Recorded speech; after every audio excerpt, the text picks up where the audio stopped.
ನಮಸ್ಕಾರ, ಶುಭ ಸಂಜೆ ಪ್ರೀತಿಯ ವೀಕ್ಷಕರೆಲ್ಲರಿಗೂ ಸಂಕಲ್ಪ ಸಿದ್ಧಿ ವಿಶೇಷ ಕಾರ್ಯಕ್ರಮಕ್ಕೆ ಆತ್ಮೀಯ ಸ್ವಾಗತ ಹೇಳ್ತಾ ಇರೋದು ನಾನು ಅನೂಷಾ. ಇನ್ನು ಇದೇ ಮಾರ್ಚ್ 31ನೇ ತಾರೀಕು ಕುಬೇರ ಸಭೆ ಕಾರ್ಯಕ್ರಮ ನಡೀತಾ ಇದೆ. ಇನ್ನು ಕೂಡ ಹೆಸರನ್ನ ರಿಜಿಸ್ಟರ್ ಮಾಡ್ಕೊಂಡಿಲ್ಲ ಅಂದರೆ ನಿಮಗೆ ಸ್ಕ್ರೀನ್ ಮೇಲೆ ಸ್ಕ್ರೋಲ್ ಆಗ್ತಾ ಇರುವಂಥ ನಂಬರ್ಸ್ಗೆ ಕಾಲ್ ಮಾಡಿ ಹೆಸರನ್ನ ನೋಂದಾಯಿಸ್ಕೊಳ್ಬಹುದು. ಇನ್ನು ಬಹಳ ದಿನಗಳಿಂದ ಗುರುಗಳನ್ನ ನೇರವಾಗಿ ಭೇಟಿ ಮಾಡಬೇಕು ಅಂತ ಕಾಯ್ತಾ ಇರೋರಿಗೆ ಇದು ಒಂದೇ ಒಂದು ಸುವರ್ಣ ಅವಕಾಶ. ಇನ್ನು ನಿಮ್ಮ ಜೀವನದಲ್ಲಿ ನೀವು ಅಂದ್ಕೊಂಡ ಹಾಗೆ ಅಭಿವೃದ್ಧಿಯನ್ನು ಕಾಣಬೇಕು ಅಂತಂದರೆ ಕುಬೇರ ಸಭೆ ಕಾರ್ಯಕ್ರಮದಲ್ಲಿ ನೀವು ಪಾಲ್ಗೊಳ್ಳಬಹುದು. ಇನ್ನು ಕಾರ್ಯಕ್ರಮದಲ್ಲಿ ನಮ್ಮ ಜೊತೆಯಲ್ಲಿದ್ದಾರೆ ಸ್ಪಿರಿಚುವಲ್ ಗುರು ಡಾಕ್ಟರ್ ವಿಷ್ಣು ದತ್ತ ಗುರುಜಿಯವರು. ಗುರುಗಳನ್ನ ಇವತ್ತಿನ ಕಾರ್ಯಕ್ರಮಕ್ಕೆ ಬರ್ಮಾಡ್ಕೊಳ್ಳೋಣ. ನಮಸ್ತೆ ಗುರುಗಳೇ, ಕಾರ್ಯಕ್ರಮಕ್ಕೆ ಆತ್ಮೀಯ ಸ್ವಾಗತ. ಒಳ್ಳೆದಾಗ್ಲಿಮ್ಮ.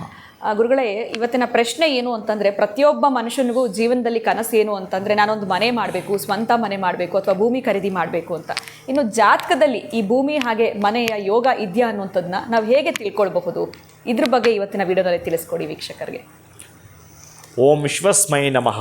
ಪ್ರೀತಿಯ ಬಂಧುಗಳೇ, ನಿಮಗೆಲ್ರಿಗೂ ಕೂಡ ಅವು ಸಿಗಲೇಬೇಕು. ಮೂಲಭೂತ ಸೌಕರ್ಯಗಳಾಗಿರ್ತಕ್ಕಂತಹದ್ದು ಮನೆ ಮತ್ತು ನಿಮ್ಮ ಆಸೆಯ ಕೂಸು ಜಾಗವನ್ನು ತೆಗೆದುಕೊಳ್ತಾ ಮನೆಯನ್ನು ಕಟ್ಕೊಳ್ತಕ್ಕಂಥ ಯೋಗ ಎಲ್ರಿಗೂ ಕೂಡ ಸಿಗಲಿ.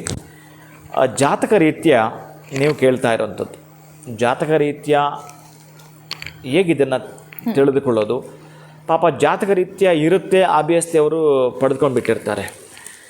ಈ ಲಗ್ನಾಧಿಪತಿ ಭಾಗ್ಯದಲ್ಲಿ 9ರಲ್ಲಿ ಇದ್ದರೆ ಬಹುಶಃ ಅವನು ಬೈ ಬರ್ತ್ ಅಪ್ಪ ಅಮ್ಮನ ಆಸ್ತಿನ ಅವನಿಗೆ ಇರುತ್ತೆ ಅಂತಲೇ ಅರ್ಥ.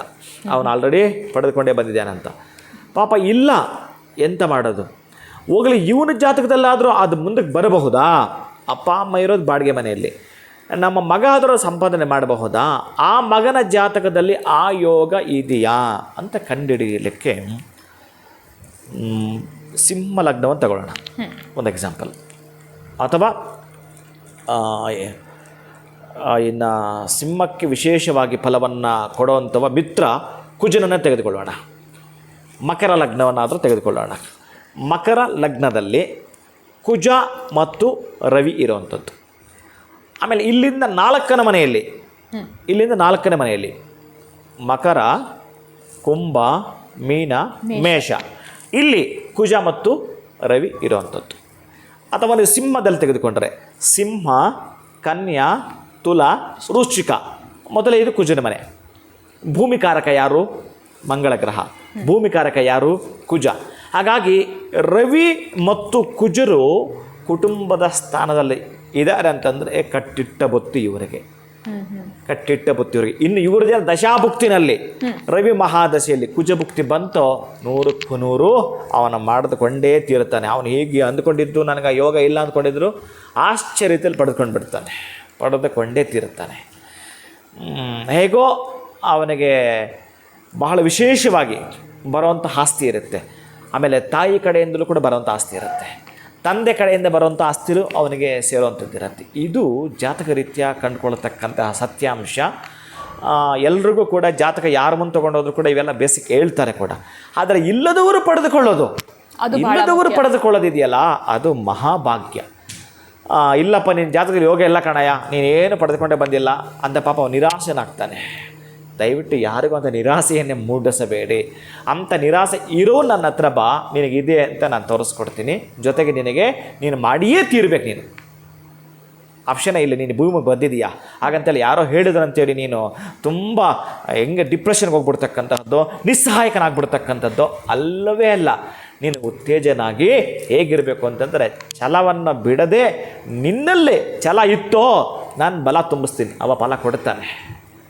ಅಭ್ಯಂತರವೇ ಇಲ್ಲ. ಮಾಡಬೇಕು ಅನ್ನೋರಿದ್ದರೆ 27 ಮಂಗಳವಾರಗಳು ಯಾರು ಸುಬ್ರಹ್ಮಣ್ಯ ಸ್ವಾಮಿಯ ದೇವಸ್ಥಾನಕ್ಕೆ 9 ಪ್ರದಕ್ಷಿಣೆಯೊಂದಿಗೆ ಅವನಿಗೆ ಬೇಕಾಗಿರತಕ್ಕಂಥದ್ದು ತುಂಬ ಸಂಪ್ರೀತಿ ಆಗ್ತಕ್ಕಂಥದ್ದು ತೊಗರಿಯಿಂದ ಮಾಡಿರ್ತಕ್ಕಂಥ ನೈವೇದ್ಯವನ್ನು ಅರ್ಪಣೆ ಮಾಡ್ತಾರೋ ಬೆಳಿಗ್ಗೆ ನೀವು ಹೋಗ್ತಕ್ಕಂಥದ್ದು, ಅಂದು ಸಂಜೆ ಸೂರ್ಯನಾರಾಯಣ ದೇವಸ್ಥಾನ, ಅಥವಾ ನೀವು ಭಾನುವಾರವಾದರೂ ಸರಿಯೇ, ಭಾನುವಾರವೇನಾದರೂ ಹೋದರೆ ಸೂರ್ಯನಾರಾಯಣ ದೇವಸ್ಥಾನಕ್ಕೆ ನೀವು 27 ಭಾನುವಾರಗಳು ಆಯ್ಕೆ ಮಾಡ್ಕೊಳ್ಳಿ. ಪ್ರಾತಃ ಕಾಲಕ್ಕೆ ಸೂರ್ಯನಾರಾಯಣ ಸ್ವಾಮಿಯ ದರ್ಶನವನ್ನು, ಅಂದೇ ಸಾಯಂಕಾಲ ಸುಬ್ರಹ್ಮಣ್ಯ ಸ್ವಾಮಿಯ ದರ್ಶನವನ್ನು ಕೂಡ ಮಾಡಿಕೊಳ್ತಾ ಅಲ್ಲಿದೆ ಕೆಲವು ಕ್ರಿಯೆಗಳು ಮಾಡಬೇಕಾಗಿರತಕ್ಕಂಥದ್ದಿದೆ. ಇನ್ನು ಅವರು ಜಾತಕದಲ್ಲಿ ಎಲ್ಲಿ ಇದ್ದಾನೋ, ಈ ಶತ್ರು ಮನೇಲಿದ್ದಾನ, ಮಿತ್ರ ಮನೇಲಿದ್ದಾನ, ಅದನ್ನು ನೋಡಿ ಅವರಿಗೆ ಒಂದು ರೆಮಿಡಿ ಕೊಡೋ ಪದ್ಧತಿ ಇರುತ್ತೆ. ಆ ಪದ್ಧತಿಯಲ್ಲಿ ಅವರು ಆ ದಿನಗಳನ್ನು ಆಯ್ಕೆ ಮಾಡಿಕೊಳ್ತಕ್ಕಂಥದ್ದು. ಇದು ನಾನು ಸಾರಾಸಗಟಾಗಿ ಕೊಡೋದು ಹೇಗೆ ಅಂತಂದರೆ, ಬಹುಶಃ ಕೆಲವೊಂದಕ್ಕೆ ಮಾಡುವಂಥ ವಿಧಾನವಿರ್ತವೆ. ಅದಕ್ಕೆ ನಾನು 27 ಭಾನುವಾರಗಳು ಅಥವಾ 27 ಮಂಗಳವಾರಗಳು ನಾನು ಎಲ್ರಿಗೂ ಕೂಡ ಕೊಡ್ತಕ್ಕಂಥಿರುತ್ತೆ. ಇನ್ನು ಕೆಲವು ಲಗ್ನಗಳು, ಈಗ ತುಲಾ ಲಗ್ನದವನಿಗೋ ಅಥವಾ ವೃಷಭ ಲಗ್ನದವನಿಗೋ ಈ 27 ದಿನಗಳು ಆಗಿ ಬರಲ್ಲ, ಅವರಿಗೆ ಪರಿಹಾರ ಬೇರೆ ಇರುತ್ತೆ ಅವರಿಗೆ. ಇದನ್ನು ಕಂಡುಹಿಡ್ಕೊಳ್ತಕ್ಕಂಥದ್ದು ಅವ್ರಿಗೆ ಗೊತ್ತಿರತಕ್ಕಂಥ ಎಲ್ಲಾದರೂ ಜ್ಯೋತಿಷಿಗಳ ಹತ್ರನೋ ಅವ್ರಿಗೆ ಗೊತ್ತಿರತಕ್ಕಂಥ ಮಾರ್ಗದರ್ಶನದ ಬಳಿ ಹೋದಾಗ ಆ ಚಾರ್ಟನ್ನು ಹಿಡಿದು ಕೊಡ್ತಾರೆ. ಆ ಚಾರ್ಟ್ ಬಹುಶಃ ನಾನು ಹೇಳ್ತಕ್ಕಂಥ 27 ದಿನಗಳು ಆಲ್ಮೋಸ್ಟ್ ಎಲ್ರಿಗೂ ಆಗ್ತಕ್ಕಂತಹದ್ದು. ಪ್ರಯತ್ನ ಪಟ್ಟು ಕೆಲವ್ರಿಗೆ ಆಗಿರಲ್ಲ, ಬಟ್ ಪ್ರಯತ್ನ ಪಟ್ಟ ಮೇಲೆ ಆಗಲೇಬೇಕು ಅಂತಕ್ಕಂಥದ್ದು ಇದೆಯಲ್ಲ, ಅದು ಬಹಳ ವಿಶೇಷ ಇರ್ತಕ್ಕಂತಹದ್ದು. ಹಾಗಾಗಿ ನೀವು ಅದನ್ನು ಮಾಡಿಕೊಳ್ಳುವಾಗ ಸಫಲತೆಯನ್ನು ಕಾಣಲೇಬೇಕು. ಅಂತಹ ಯೋಗಗಳು ಜಾತಕದಲ್ಲಿ ಇದ್ದಾಗ ಪಡ್ಕೊಳ್ತೀರಿ, ಇಲ್ಲದವರು ಕೂಡ ನೀವು ಅಂದುಕೊಂಡಿದ್ದನ್ನು ಪಡೆದುಕೊಳ್ಳಬೇಕು. ಖಂಡಿತ ಗುರುಗಳೆಲ್ಲೋ ಒಂದು ಕಡೆ ಜಾತಕದಲ್ಲಿ ಭೂಮಿ ಅಥವಾ ಮನೆ ಯೋಗ ಇಲ್ಲ ಅಂತಂದರೆ ಅದನ್ನು ನಾವು ಪಡ್ಕೊಳ್ಬೇಕು ಅಂತಂದರೆ ಏನು ಪರಿಹಾರ ಮಾಡಬೇಕು ಅಂತ ತಿಳಿಸ್ಕೊಟ್ರಿ. ಇನ್ನು ಪ್ರತ್ಯೇಕವಾಗಿ ಕುಂಡಲಿ ನೋಡುವಂಥದ್ದು ಕೂಡ ಬಹಳನೇ ಪ್ರಾಮುಖ್ಯತೆ ವಹಿಸುತ್ತೆ. ಈ ಒಂದು ವಿಚಾರದಲ್ಲಿ ಪರಿಹಾರ ಕೊಡೋದಕ್ಕೆ ಸುಲಭ ಆಗುತ್ತೆ ಅಂತ ತಿಳಿಸಿದ್ದೀರಾ. ಬಹಳ ಧನ್ಯವಾದಗಳು ತಮಗೆ. ನಮಸ್ಕಾರ. ಹರೇ ಶ್ರೀನಿವಾಸ. ನಿಮಗೂ ಕೂಡ ತುಂಬ ದಿವಸದಿಂದ ಕನಸಿದೆಯಾ ಭೂಮಿ ಮಾಡಬೇಕು ಅಥವಾ ಸ್ವಂತ ಮನೆ ಕಟ್ಟಬೇಕು, ಜಾತಕದಲ್ಲಿ ಯೋಗ ಇದೆಯಾ ಇಲ್ವಾ ಇವೆಲ್ಲವನ್ನು ತಿಳ್ಕೊಳ್ಬೇಕು ಅಂತ? ಖಂಡಿತ ಚಿಂತೆ ಮಾಡೋಕ್ಕೆ ಹೋಗ್ಬೇಡಿ. ಗುರುಗಳು ನಿಮಗೆ ಯೋಗ ಇಲ್ಲ ಅಂದರೂ ಕೂಡ ಯಾವ ರೀತಿ ನೀವು ಪರಿಹಾರ ಮಾಡ್ಕೊಳ್ಳೋದ್ರಿಂದ ನಿಮಗೆ ಅದೃಷ್ಟ ಬರುತ್ತೆ ಅನ್ನೋದ್ರ ಬಗ್ಗೆ ತಿಳಿಸ್ಕೊಟ್ಟಿದ್ದಾರೆ. ಇವತ್ತಿನ ಒಂದು ವಿಡಿಯೋನ ಮುಗಿಸುವಂಥ ಸಮಯ ಆಗಿದೆ. ನಮಸ್ಕಾರ.